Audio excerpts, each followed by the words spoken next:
Sebab orang yang akan tertarik dalam scam ni, dia kekurangan duit pakai. Salah dia tu, dia dah start masuk perangkap dia. Selamat datang ke program broadcast Sembang Bual Bicara antara Muhibah Alliance bersama dengan pihak polis Diraja Malaysia. Mungkin tuan boleh terangkan apa yang dimaksudkan dengan penipuan tawaran kerja tu ataupun job scam? Job scam ni memang dah lama dah.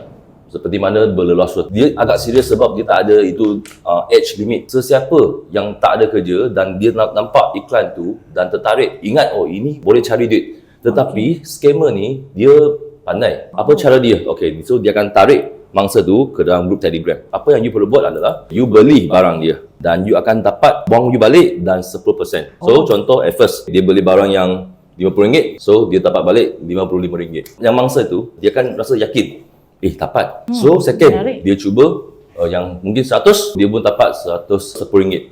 Okay, kemudian scammer dia dah start teknik dia. You satu hari hanya boleh buat 5 task sahaja. Adakah anda nak try yang lebih mahalnya? Dia beli yang mahalnya 500. Dia start sangkut. Ada technical problem lah. Sebab orang yang akan tertarik dalam scam ni, dia kekurangan duit pakai. Salah dia tu, dia dah start masuk perangkap dia. Mangsa akan tak henti-henti pergi cari. Ada yang sampai pinjaman wang dengan Along, pinjam dengan rakan sekerja, family, demi untuk ni. Dapati, rupanya saya kena scam.